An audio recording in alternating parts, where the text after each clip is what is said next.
Kita akan membaca firman Tuhan dari Matius 5 ayat 13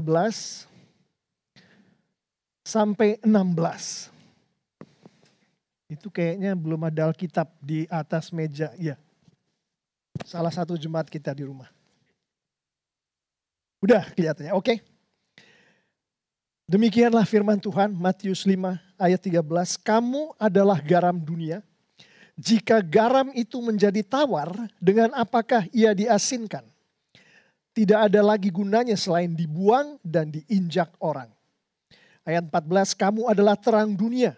Kota yang terletak di atas gunung tidak mungkin tersembunyi. Ayat 15, lagi pula orang tidak menyalakan pelita lalu meletakkannya di bawah gantang, melainkan di atas kaki dian sehingga menerangi semua orang di dalam rumah itu. Ayat 16, demikianlah hendaknya terangmu bercahaya di depan orang, supaya mereka melihat perbuatanmu yang baik dan memuliakan Bapamu yang di surga. Demikianlah firman Tuhan. Haleluya.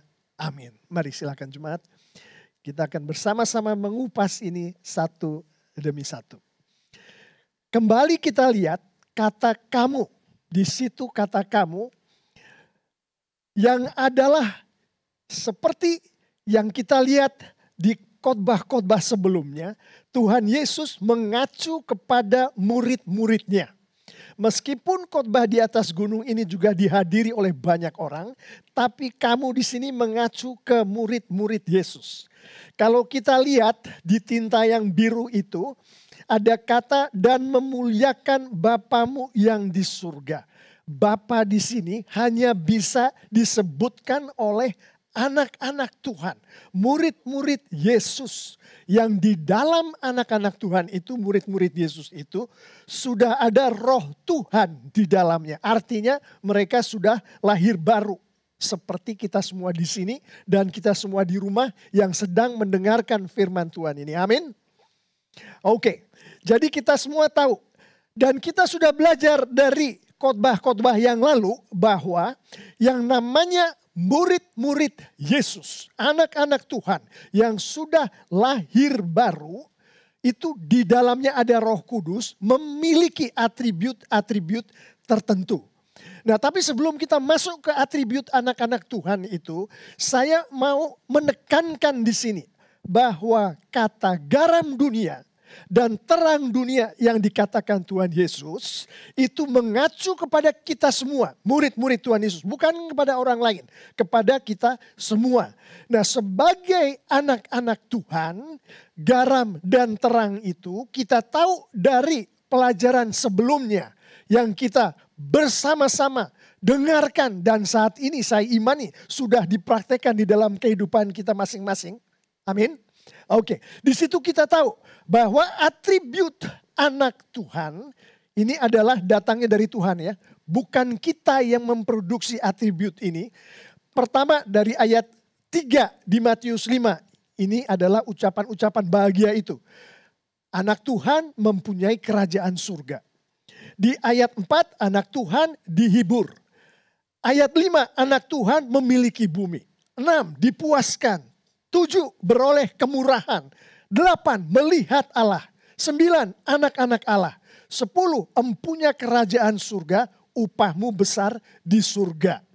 Jadi kalau kita anak-anak Tuhan, kita harus mengimani bahwa atribut-atribut itu ada di dalam kita. Kalau misalkan seperti yang minggu-minggu lalu sudah diterangkan, kita sebagai anak Tuhan, kita tidak merasa atau tidak mengimani bahwa kita memiliki kehidupan kekal. Kita tidak mengimani bahwa kita dibenarkan atas dosa-dosa kita oleh Yesus. Kita tidak mengimani bahwa kita memperoleh kemenangan di dalam Kristus. Memiliki kebenaran Yesus Kristus. Memperoleh pengampunan dosa. Memiliki roh Tuhan di dalam kita. Menjadi ambasador Allah. Memperoleh keselamatan dan pengkudusan. Memperoleh kemuliaan Tuhan di surga. Kita tidak mengimani itu sebagai anak-anak Tuhan. Mari datang kembali ke pendeta kita, ke pemimpin care group kita, ke mentor-mentor kita di gereja untuk didoakan, dan untuk mendengar kembali secara mendalam firman Tuhan itu maksudnya apa. Nah, Bapak Ibu Saudara-saudari yang sangat dikasihi Tuhan Yesus, itu tadi adalah yang karya Tuhan. Yang ada di dalam kita, orang lain tidak bisa melihat, bahkan kita pun kadang-kadang tidak bisa melihat, tapi Tuhan sudah berikan itu pada kita pada saat kita terima Roh Kudus Tuhan. Nah, dari luar kelihatannya seperti apa Pak Pendeta? Yang dari luar kelihatan adalah seperti yang tinta hijau ini, yaitu perbuatan baik yang dilakukan oleh anak-anak Tuhan sebagai hasil daripada pekerjaan Roh Kudus yang dilakukan di dalam anak-anak Tuhan yang tadi saya sampaikan 10 biji tadi dari ucapan-ucapan bahagia tadi. Nah, yang tinta hijau ini adalah kalau kita sebagai anak Tuhan datang ke cermin, kita lihat cermin bukan seperti yang ada di film-film ya, atau ada di gambar-gambar itu terus ada cahaya melingkar di kepala gitu yang bisa dilihat di cermin, terus bisa dilihat oleh orang lain di sekitar kita, ada cahayanya nih, pasti dia anak Tuhan. Bukan seperti itu. Yang kelihatan adalah apakah kita miskin di hadapan Allah. Apakah kita berduka cita? Ini ucapan bahagia. Apakah kita lemah lembut, lapar dan haus akan kebenaran? Apakah kita murah hati? Apakah kita suci hati? Apakah kita membawa damai? Apakah kita dianiaya oleh sebab kebenaran dan kita bertahan atas penganiayaan itu? Apakah kita karena dicela dan dianiaya, diberikan itu semua kepada kita, difitnah dan kita tidak bertahan? Itu yang kelihatan pada saat kita melihat di cermin. Itu yang harusnya kelihatan pada saat orang-orang di sekitar kita melihat kita sebagai anak-anak Tuhan yang di dalam kita ada Roh Kudus Tuhan. Seperti itu yang seharusnya kelihatan. Jadi Bapak Ibu Saudara-saudari yang sangat dikasihi Tuhan Yesus. Kalau kita di dalam kehidupan kita sehari-hari, orang di sebelah kita, mungkin istri kita sendiri atau suami kita sendiri, melihat bahwa di dalam kehidupan ini kita sangat bergantung pada diri kita sendiri atau pada uang atau pada jabatan dan kedudukan kita, itu artinya kita belum bergantung pada Tuhan. Itu artinya perbuatan baik kita belum seperti yang Tuhan Yesus harapkan. Apakah kita berduka karena dosa pribadi dan dosa orang lain di dalam kehidupan kita? Apakah kita memiliki pemuasaan diri dan rendah hati terhadap orang lain? Apakah kita mencari dan melakukan firman Tuhan di dalam kehidupan kita? Memaafkan dan mengampuni. Hidup sesuai dengan firman Tuhan. Memberitakan Kristus kepada orang yang belum percaya supaya dia berdamai dengan Tuhan. Berani menghadapi penganiayaan karena kebenaran dan karena Kristus. Apakah itu yang dilihat oleh orang-orang yang berada di sekitar kita atau pada saat kita bercermin? Kalau bukan itu yang dilihat, maka harapan dari Tuhan Yesus kepada kita semua yang memiliki Roh Tuhan di dalam kita belum terpenuhi. Kita perlu lagi datang ke pendeta kita, ke pemimpin care group kita untuk didoakan, untuk lebih jauh lagi belajar mengenai firman Tuhan.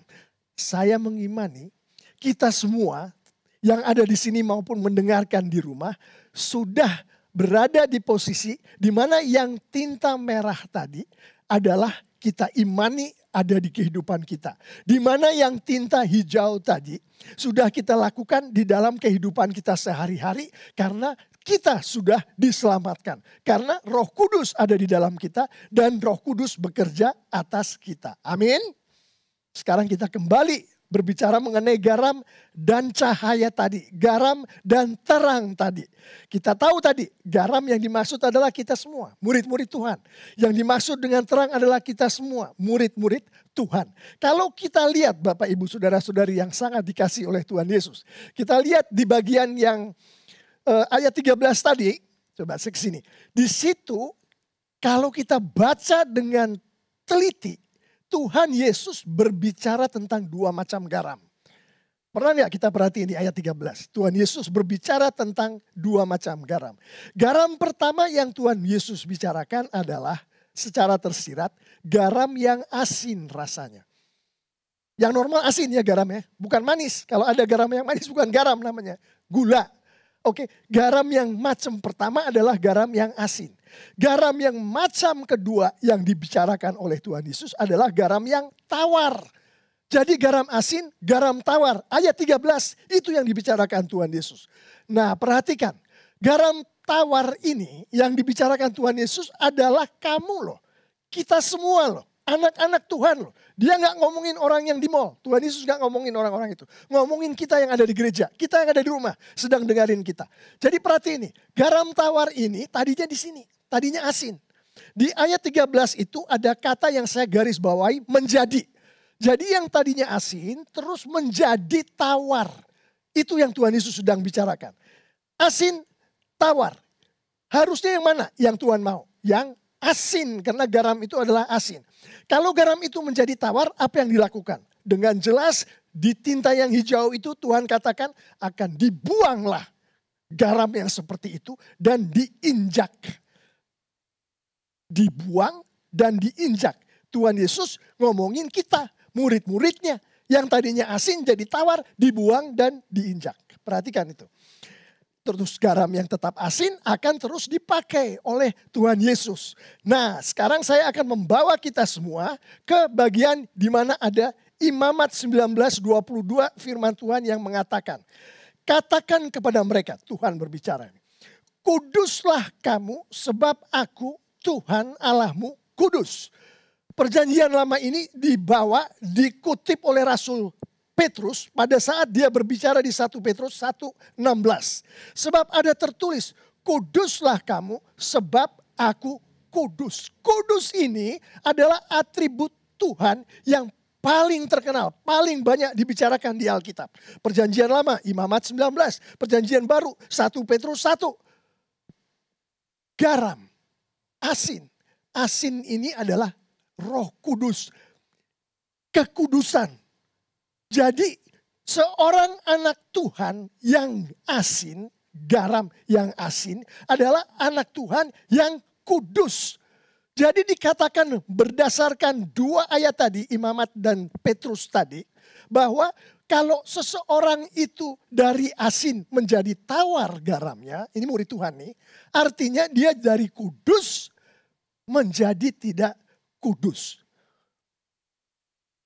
Awalnya kudus, menjadi tidak kudus. Bagaimana bisa seperti itu? Sementara ada satu garam lagi yang dikatakan Tuhan Yesus, awalnya asin dan tetap menjadi asin. Bapak ibu saudara-saudari yang sangat dikasihi Tuhan Yesus. Dikatakan di ayat 13 pasal 5 Matius itu bahwa asin yang adalah kata benda itu dikata kerjakan secara pasif, yaitu diasinkan. Itulah garam yang seharusnya. Itulah anak Tuhan yang seharusnya. Nah perhati ini Bapak Ibu Saudara-saudari yang sangat dikasihi Tuhan Yesus.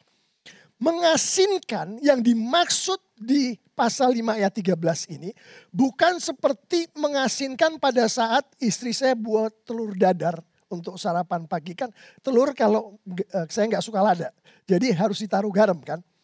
Iya nggak? Harus ditaruh garam untuk telur. Kalau nggak ada rasanya, nggak bisa dimakan.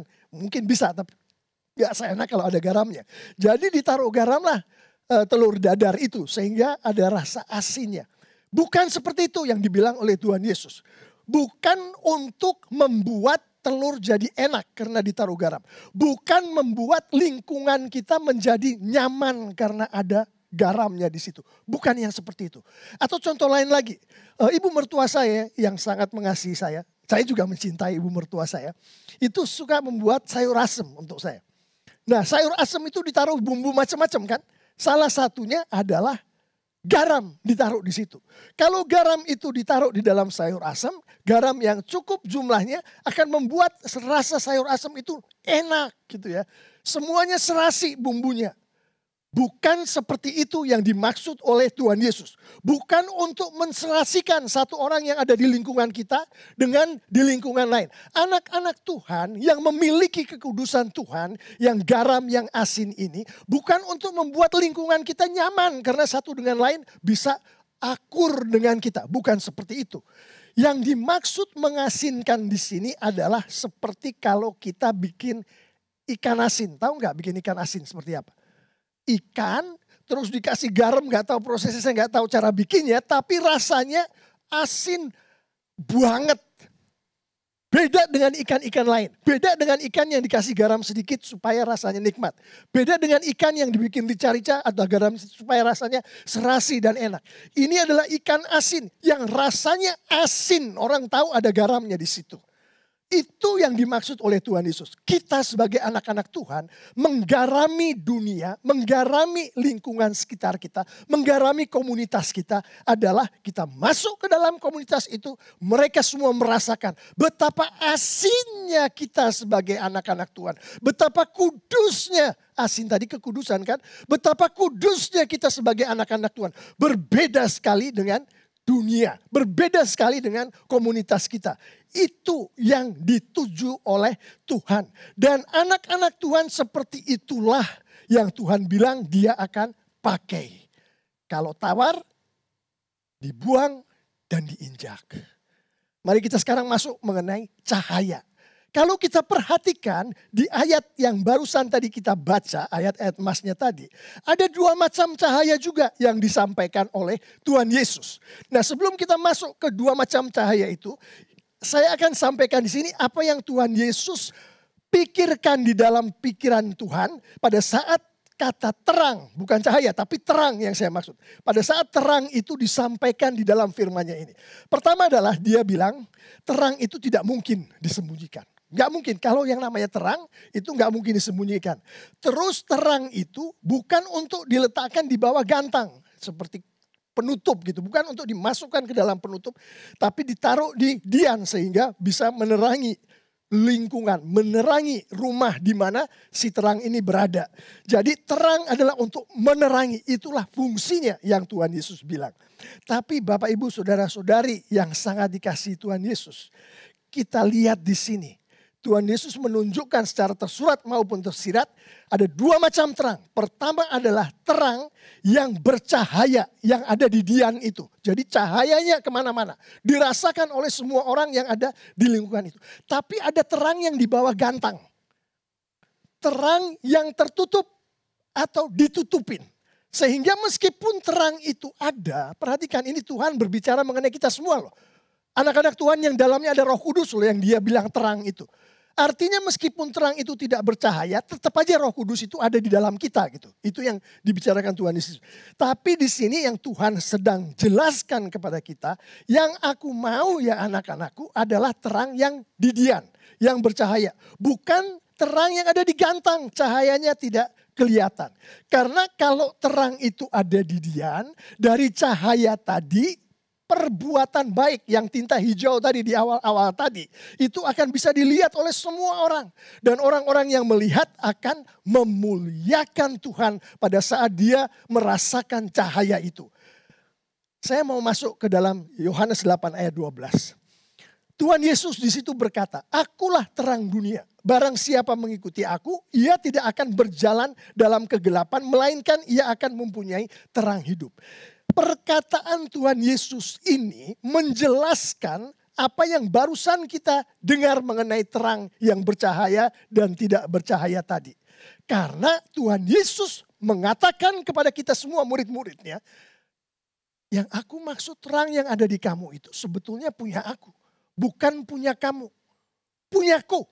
Jadi kalau kamu sudah aku kasih itu terang melalui Roh Kudusmu, kamu gak berhak untuk terang itu tidak bercahaya bagi orang-orang di sekeliling kamu. Kamu gak punya hak untuk itu. Jadi Tuhan katakan yang Tuhan mau adalah terang yang bercahaya. Yang terang bercahaya itu adalah memuliakan Tuhan. Nah, Bapak Ibu Saudara-saudari yang sangat dikasihi Tuhan Yesus. Di sini secara khusus firman Tuhan berkata bahwa terangmu bercahaya di depan orang dan mereka orang-orang itu akan melihat perbuatanmu yang baik. Jadi pada saat terang itu bercahaya, kita kan harus tahu apakah terang kita ini bercahaya seperti yang di dian, ataukah terang kita ini tidak bercahaya seperti di dalam gantang. Caranya gampang, Tuhan Yesus kasih tahu melalui ucapan-ucapan bahagia yang kita bicarakan di awal tadi. Apakah hidup kita sepenuhnya bergantung kepada Allah dan orang-orang di sekitar kita, istri kita, anak kita bisa melihat betul-betul bahwa kita hidup bergantung kepada Allah. Kalau jawabannya adalah iya, terang kita bercahaya. Ada di atas dian. Apakah kita berduka cita karena dosa pribadi kita maupun dosa orang lain di keluarga kita atau di sekitar kita? Kalau jawabannya iya, terang kita bercahaya di atas dian, bukan di dalam gantang. Apakah kita menguasai diri dan rendah hati terhadap orang lain? Apakah kita mencari dan melakukan firman Tuhan? Apakah kita di dalam kehidupan kita memaafkan dan mengampuni, hidup sesuai dengan firman Tuhan, memberitakan Kristus kepada orang yang belum percaya supaya dia berdamai dengan Tuhan, berani menghadapi penganiayaan karena kebenaran Kristus? Apakah itu semua adalah kehidupan kita? Kalau jawabannya iya, maka kita adalah terang bercahaya yang didian, yang dimaui oleh Tuhan Yesus. Pak Pendeta, emangnya ada ya kalau udah terang terus dia tidak bercahaya bagi lingkungan di sekitarnya, emangnya ada ya Pak Pendeta ya? Jawabannya adalah ada, ini dia terang yang tidak bercahaya. Artinya apa sih Pak Pendeta terang tidak bercahaya itu? Terangnya ada, tapi di dalam menghidupi terang itu si anak-anak Tuhan ini nggak tahu gimana masuk ke bawah gantang. Harusnya kan dia pergi ke dian, di atas dian, masuk ke bawah gantang. Anak Tuhan loh ini masuk ke bawah gantang. Kita lihat di gereja kita, ada orang yang tidak peduli dengan dosa pribadinya dan dosa orang-orang di sekelilingnya. Ada orang yang semacam itu. Itu orang yang dibilang Tuhan Yesus masuk hidupnya di bawah gantang sehingga dia tidak bercahaya. Dia nggak peduli orang lain berdosa. Dia nggak peduli bahwa ada teman-temannya sendiri yang perlu mendengarkan firman Tuhan. Dia tidak mencari dan melakukan firman Tuhan. Di dalam kehidupan orang-orang yang hidup di bawah gantang ini, dia tidak mau memaafkan orang yang bersalah pada dia. Tidak mau mengampuni musuhnya. Dia tidak mau melakukan hal-hal yang dimaui oleh Tuhan Yesus seperti yang Tuhan Yesus katakan di dalam ucapan-ucapan bahagia itu. Nah, orang-orang seperti inilah yang dimaksud Tuhan dengan anak-anak Tuhan yang hidupnya di bawah gantang dan terangnya tidak bercahaya. Bapak, Ibu, saudara-saudari yang sangat dikasihi oleh Tuhan Yesus, saya akan menyimpulkan apa yang Tuhan Yesus sudah sampaikan melalui ayat-ayat tadi akan garam dan terang. Bapak, Ibu, saudara-saudari yang dikasihi Tuhan Yesus, Tuhan Yesus katakan kita semua adalah garam. Dan Tuhan Yesus mau kita menjadi garam yang asin banget. Tuhan Yesus katakan kita semua adalah terang. Dan Tuhan Yesus tegaskan bahwa terang yang dia maui adalah terang yang didian. Yang bercahaya dan cahayanya bisa dirasakan oleh sekeliling kita. Oleh orang-orang yang berada di dalam keluarga kita. Berada di dalam kelompok kita. Berada di dalam gereja kita. Di tempat kerja kita. Di sekolah kita. Itu yang Tuhan mau dari murid-muridnya. Dari kita semua. Amin. Mari kita sekarang melihat penerapannya seperti apa sih Pak Pendeta. Untuk supaya anak-anak Tuhan bisa menghidupi apa yang disampaikan oleh Tuhan Yesus itu mengenai anak-anaknya. Yaitu garam tadi yang asin dan terang tadi yang bercahaya ke seluruh ruangan. Dan menerangi setiap orang yang ada di ruangan itu. Bapak, Ibu, saudara-saudari yang sangat dikasihi Tuhan Yesus. Kekudusan pada saat Roh Kudus masuk ke dalam kita. Dan kita menjadi kudus. Dan pada saat kita melakukan dosa. Terus Roh Kudus bekerja. Dan kita dikuduskan kembali. Kudus dan pengkudusan kembali. Itu adalah karya Tuhan. Karya Roh Kudus, kita tidak bisa melakukan itu. Terhadap diri kita sendiri, terhadap orang lain. Itu adalah karya Roh Kudus. Jadi bagaimana Pak Pendeta, kalau itu adalah karya Roh Kudus. Sedangkan kita barusan diajarin tadi, Tuhan mau garam yang asin. Tuhan mau murid-murid Tuhan yang kudus. Bagaimana Pak Pendeta? Nah, kita tahu Alkitab mengatakan Roh Kudus bekerja dengan, saya pakai metafor ya, dengan disirami alat untuk membuat Roh Kudus bekerja ini. Kalau mobil pakai bensin, itu firman Tuhan yang dipakai. Jadi perhatikan, orang yang gak pernah baca firman Tuhan, ini saya melihat dari sisi lain. Orang yang tidak pernah baca firman Tuhan atau tidak teratur baca firman Tuhan, mungkin seminggu cuma 1 kali atau 2 kali, sebulan cuma 6 kali. Orang-orang yang seperti itu dan dia katakan Roh Kudus bekerja pada saya adalah garam yang asin. Bukan begitu yang dibilang firman Tuhan. Kita mau jadi garam yang asin, baca firman Tuhan dengan konsisten setiap hari. Dan pada saat kita baca, kita mengerti firman Tuhan itu, mengerti aplikasinya apa. Dan begitulah Roh Kudus bekerja. Dan akibat dari Roh Kudus bekerja, kita akan masuk ke aplikasi kedua. Yaitu terjadilah anak Tuhan membuahkan perbuatan-perbuatan baik akibat dari Roh Kudus bekerja. Dan supaya perbuatan-perbuatan baik itu bisa dilihat oleh seluruh dunia, orang-orang yang berada di lingkungan kita. Karena yang Tuhan mau, seperti dikatakan di ayat yang tadi barusan kita baca adalah supaya kita berani dan terang-terangan memberi kesaksian. Itu yang dimaksud ditaruh di atas dian tadi.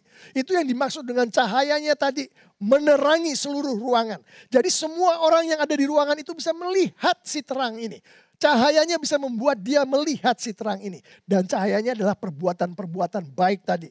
Jadi perbuatan baik itu harus dilakukan terang-terangan di depan banyak orang sebagai kesaksian dari anak Tuhan akan si terang. Akan si Yesus yang ada di dalam anak-anak Tuhan. Jadi Bapak Ibu Saudara-saudari yang sangat dikasihi Tuhan Yesus. Hari ini sangat sederhana yang Tuhan ingin sampaikan ke kita. Pertama, jadilah garam yang asin. Anak-anak Tuhan, hiduplah kudus. Kedua, jadilah terang yang cahayanya masuk ke dalam hati istri kita, anak kita, suami kita, teman-teman kita. Jadilah terang yang cahaya masuk ke dalam kehidupan orang-orang yang ada di sekitar kita.